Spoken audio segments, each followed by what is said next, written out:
وجود براندات عربيات كتيره جدا في السوق، خاصه الفتره اللي فاتت والفتره اللي جايه كمان، بقت ناس كتير جدا محتاره وهي بتشتري بتقول اشتري ايه. بس عزيزي المشاهد خليني اقول لك ان سؤالك غلط.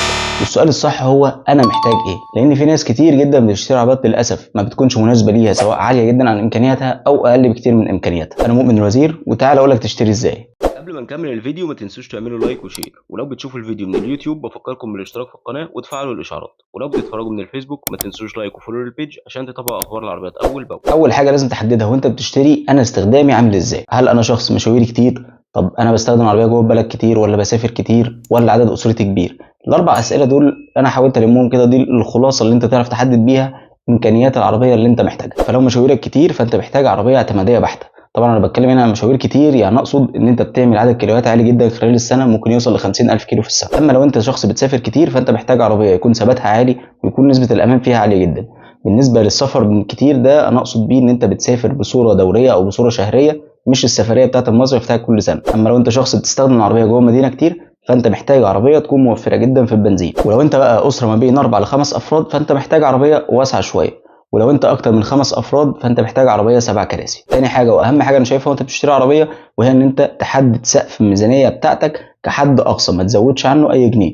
زي انا مثلا حاطط بادجت مليون جنيه، ما اجيش بعدها اقول لا هزود 50,000 واشوف عربيه تانية، لا هزود 100,000 واشوف عربيه تانية. لو انت فضلت ماشي في سلسله الزيادات دي صدقني عمرك ما هتشتري وعمرك ما هتنجز اي حاجه. معاك فلوس اشتري دلوقتي، شوف الميزانيه بتاعتك قد ايه واشتري دلوقتي. انا شفت ناس كتير جدا وعاصرتهم كانوا بيفضلوا يشتروا بالشهور وممكن كمان يعدوا السنه من غير ما كانوا اشتروا عربيه، لحد اما وقفوا سقف الميزانيه بتاعهم عند حد معين. فانت وقف حد الميزانيه بتاعتك عشان تعرف تحدد انا هجيب ايه. تالت خطوه في الشراء بعد ما تستقر على الميزانيه بتاعتك، حاول دايما تقارن بين اكتر من عربيه، وما تزودهمش قوي عن 4 عربيات، لان انت كده هتلاقي نفسك سرحت قوي. حاول دايما بالحد الاقصى تحط من 3 ل 4 عربيات تقارن ما بينهم. ولما تيجي تقارن قارن بين الحاجات اللي انا هقول لك عليها دي. اول حاجه وهي قطع الغيار، موجوده ولا لا؟ طب منتشره ولا هلاقيها بصعوبه ولا منعدمه تماما من بره التوكيل؟ تاني حاجه وهي اسعار قطع الغيار واسعار الصيانات، هل اسعارها مناسبه معايا ولا لا؟ خلي بالكم في عربيات ممكن تكون عربيات سعرها رخيص ولكن قطع غيرها غاليه، والعكس كذلك، ممكن عربيه تبقى غاليه ولكن قطع غيرها رخيصه. فانتوا لازم تحطوا في السؤال ده في حسبانكم كويس قوي. ومهم في كل الاحوال ان انت ما تاخدش عربيه تتعبك في قطع غيارها اطلاقا. حاجه كمان مهمه بعد ما تصفي اختياراتك، وحاجه لازم تحطها في الحسبان وانت بتقارن بين العربيات، وهي معدل استهلاك البنزين بتاع العربيه او متوسط استهلاك البنزين بتاع كل عربيه.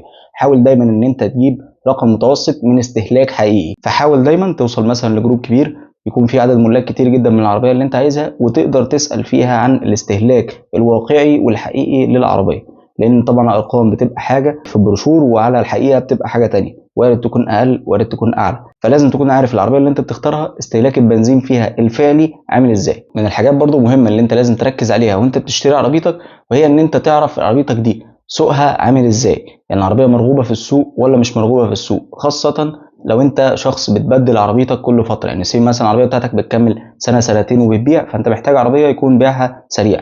طب لو انا شخص العربيه ممكن تقعد معايا ل5 سنين وفيما فوق، انت مش شايف بالضروره ان انت هتحتاج عربيه يكون بيعها سريع، لان انت اصلا عربيه هتقعد فتره كبيره معاك. بس المهم ان انت تشوف العربيه بتاعتك دي سواء بتبيع سريع بتبيع بعد وقت بعد فتره، يعني العربيه بتفضل معاك.